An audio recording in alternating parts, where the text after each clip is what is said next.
Hello students, after studying this module, you shall be able to trace the development of psychoanalytical movement, learn about the primary contribution of Neo-Freudian, gain an understanding of human nature from the psychodynamic perspective, and also you will be able to learn about the methodology used in psychodynamic approach. Introduction. Psychodynamic perspective originated with the work of Sigmund Freud and dominated thinking about personality, mental disorder and psychotherapy for the first half of the 20th century. The term psychodynamics was used by Freud to describe the process of the mind as the flow of libidinal energy. Psychodynamic theory is built on the basis of mechanistic postulate that there exists a mental energy system that is governed by the physical principle of conservation of energy. The theory is deterministic and lays emphasis on the unconscious determinants of behavior, early childhood experiences and interpersonal relationship to explain human behavior and to treat people suffering from mental illness. Psychoanalysis was once the most popular domain of psychology. It could be said with certain surety that it was Sigmund Freud and the popularity of his approach that gave psychology the thrust it needed when it was emerging as a discipline. Although the Freudian theory has been criticized and many of his own disciples deflected from him, it is deeply embedded in the very evolution of psychology. Starting from the Neo-Freudian, the psychoanalytical school has evolved from classical psychoanalysis, and the contemporary notion are much different from the original Freudian specifics. Development of psychoanalytical movement. In the initial year of his practice, he used hypnosis on his patients, a method he borrowed from Jean Charcot. Working with Joseph Breuer, he developed talking cure or free association in the treatment of hysteria.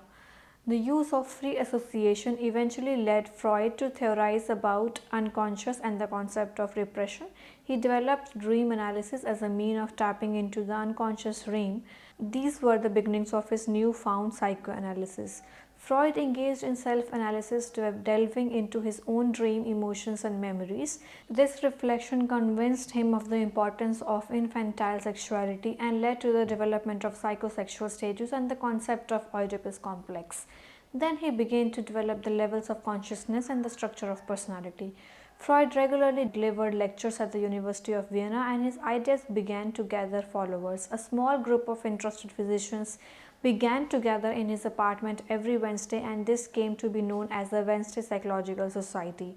Among these initial followers were Wilhelm Stickel, Max Kahane, Rudolf Rittler and Alfred Adler, who later developed their own perspectives. Gradually the membership increased, but the Freud remained the society's sole patron. In 1906, Freud began correspondence with Jung, an already established psychiatrist in Zurich, who had set up a similar society in Zurich. Freud saw him as his crown prince, and in 1910 he was elected as the president of International Psychoanalytical Association. But Jung's thinking was markedly different from Freud, being more concerned with religion, spirituality and moral concerns. They had a bitter fallout eventually. In 1908, the society was renamed the Vienna Psychoanalytical Society.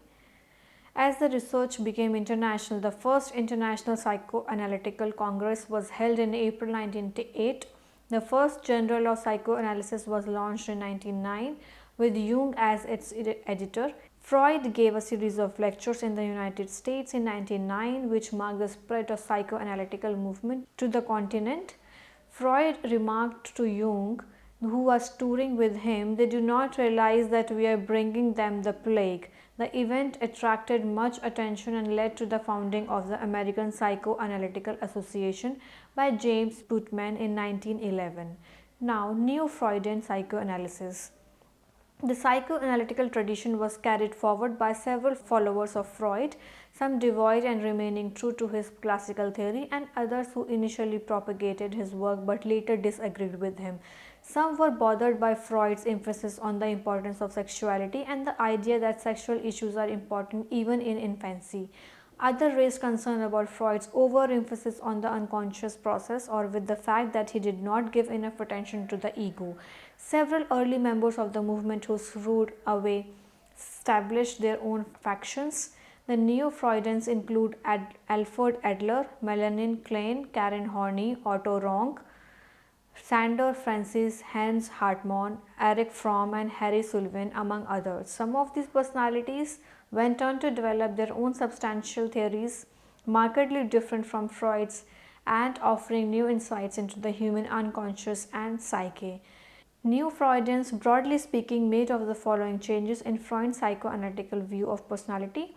They put greater emphasis on ego functions, including ego defenses, development of the self, conscious thought process, and personal mastery. They viewed social variable as playing a greater role in shaping personality. They put less emphasis on the importance of general sexual urges or libidinal energy. They have extended personality development beyond childhood to include the entire lifespan. Carl Jung, analytical psychology. Jung believed that in the occult and mysticism, and the each of the us is motivated not only by repressed experiences but also by certain emotionally toned experiences inherited from our ancestors. He introduced the concept of the collective unconscious and gave much importance to symbolism and archetype. The personality or psyche, as Jung calls it, consists of separate but interacting systems: the ego, the personal unconscious and its complexes, the collective unconscious and its archetype, the persona and the anima animus and the shadow. The self is the fully developed and unified personality. Jung's theory is a compendium of opposite. People are introverted and extroverted, rational and irrational, male, female, conscious and unconscious, and pushed by past events while being pulled by future expectations. Alfred Adler's individual psychology. Adler's theory emphasized the role of striving for superiority and the importance of caring and concerns for others. He gave much emphasis to social relationship within the family as the children grow up, and held that the position within the family is extremely important in determining how an individual deals with reality and therefore in determining the personality. Individual psychology presents an optimistic view of people while resting heavily on the notion of social interest, that is, a feeling of oneness with all humankind. It refers to the need to live in harmony with others, and Adler believed social interest is important to be a complete person. He presented a more hopeful view of man than the orthodox analysts did. Karen Horney, psychoanalytical social theory. Horney began as an orthodox Freudian but broke up with Freud over his interpretation of the female Oedipal complex. Her theory of personality emphasized the social and cultural influences rather than the biological ones in the formation of the self. Culture, especially early childhood experiences, play a leading role in shaping personality. She agreed with Freud that early childhood traumas are important, but she differed from him in her inconsistent that social rather than biological forces are paramount in personality development.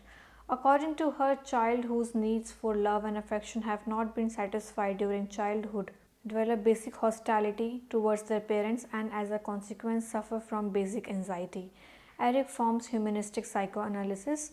He developed a neo-Freudian theory that emphasizes social and cultural forces in the formation of personality. He blended insights about human nature drawn from both Freud and Karl Marx to develop an integrative theory that attempts to link personal needs, character type, societal structure, and the movement of history. The humanistic psychoanalysis assumes that humanity's separation from the natural world has produced feelings of loneliness and isolation, a condition called basic anxiety.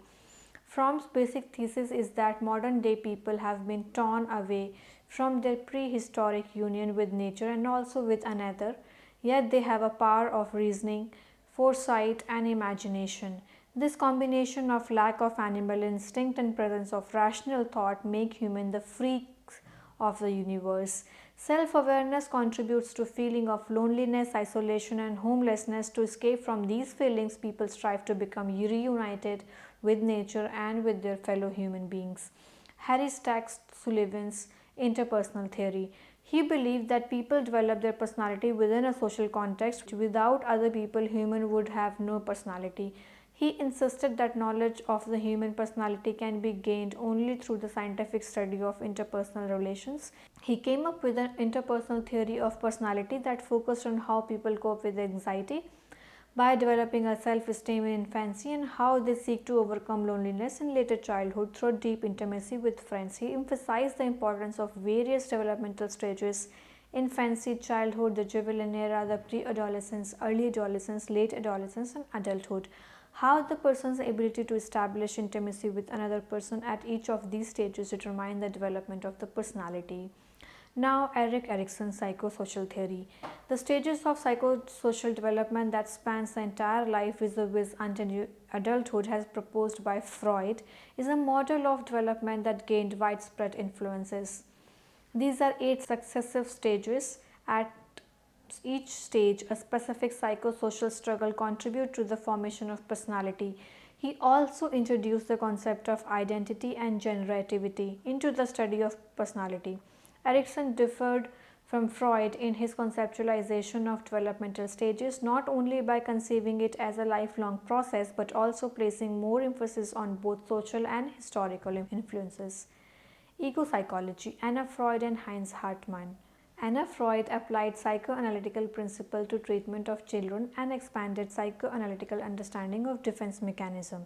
She is viewed as an ego psychologist for her relative emphasis on the adaptive power of the ego or self. Her book, The Ego and the Mechanism of Defense, published in 1936, in which she expanded and clarified the operation of the defense mechanism, is a basic work in ego psychology.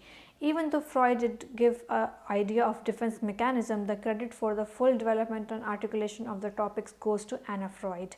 Hence, Hartmann is called the father of ego psychology. He led the movement in psychoanalysis away from Freud's original emphasis on instinctual drive and towards a strengthening of ego as an adaptive and effective agent in the personality. Object relation theory. Melanie Klein, Margaret Mahler. The primary emphasis of object relation theory is on the personal relation rather than instinctual need, as did Freud. The object relation theories accept social and environmental factors as influences on personality. Melanie Klein is regarded as one of the primary object relation theorists, a group of theories focusing on the individual's relation to other people. The concept of object relation traces back to Freud's idea of catharsis, but it has been greatly transformed. Freud saw catharsis as the creation of psychic bond from the ego to an external object. The object relation theories focus on such bond, but only for people as objects. Klein argued that infant experiences strong feeling of love and hate towards other, which becomes the basis for the establishment of internalized object or unconscious representations of the important people in one's life. These emotionally charged objects reside within the unconscious but influence behavior in profound way.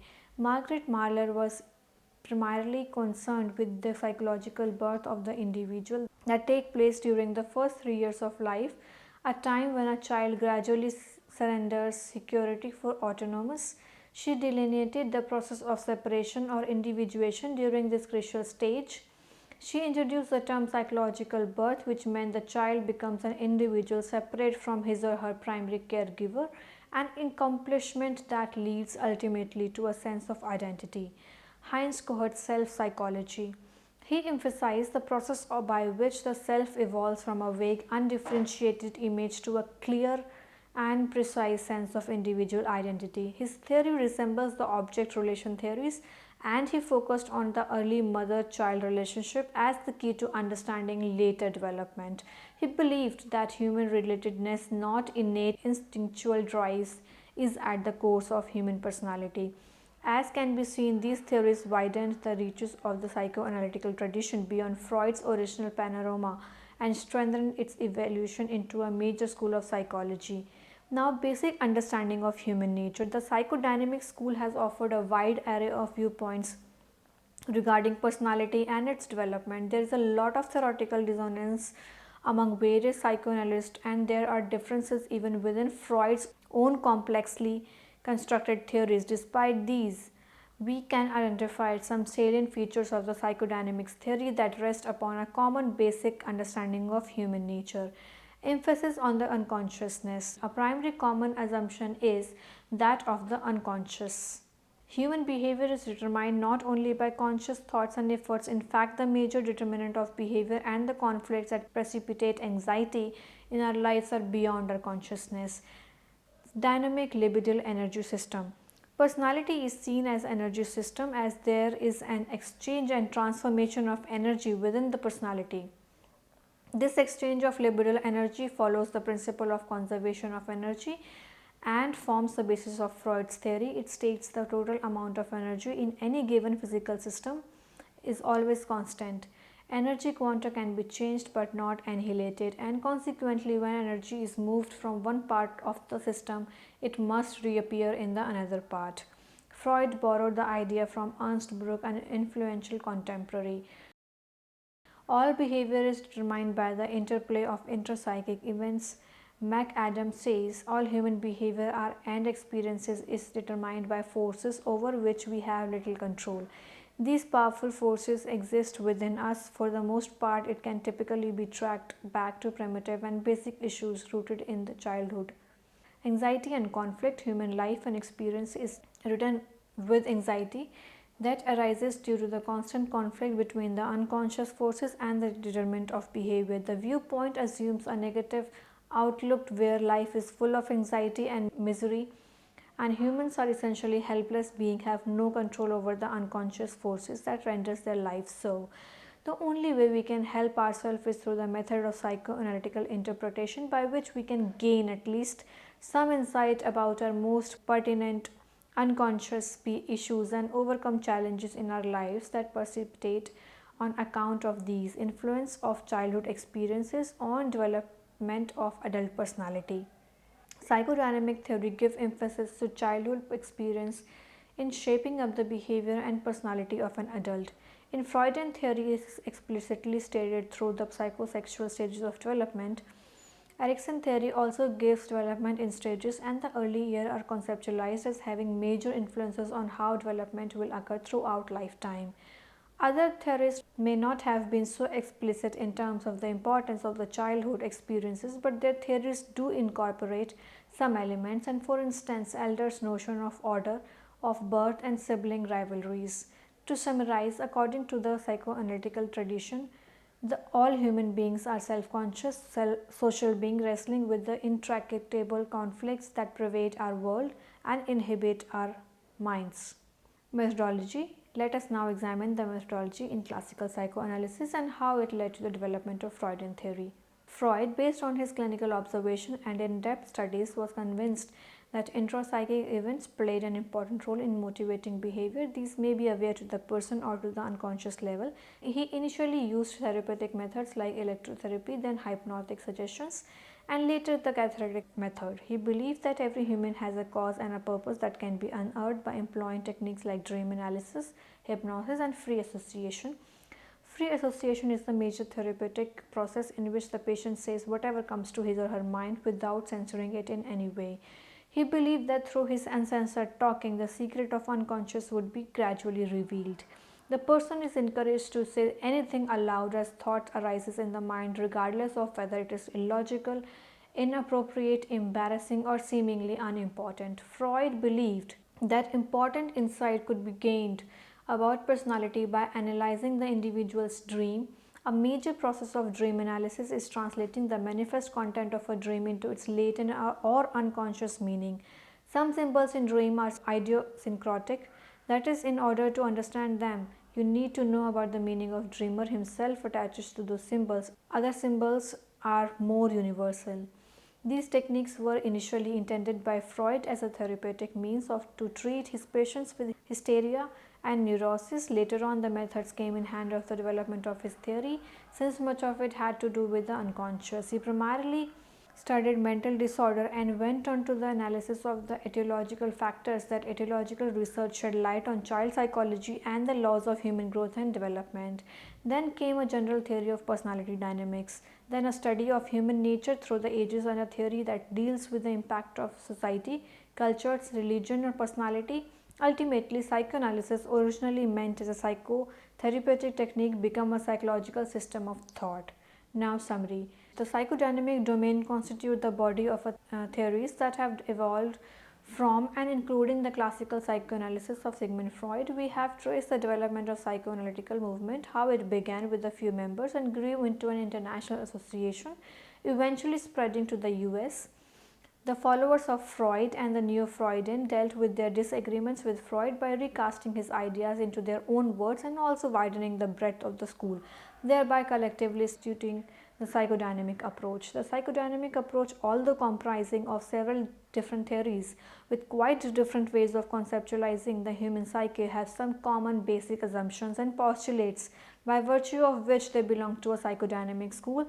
These include the emphasis on the unconscious, the deterministic view of human behavior, the dynamic libidinal energy system, the conflict and the tension between the unconscious forces that manifest in the behavioral system, and the anxiety resulting from these tensions and the influences of child experiences in the development of the adult person. The methodology used in the psychodynamic approach is purely qualitative and mostly involves extensive case studies. The subjectivity and lack of empirical evidence inherent in his methodology has been subject to much criticism. The main goal of the qualitative method is to identify underlying meaning of behavior by identifying recurrent themes, ideas, symbolism. The techniques of free association and dream analysis were used by Freud to achieve the goal of gaining insight into the unconscious motive and determinants of the individual's behavior. That's all for this module. Thank you.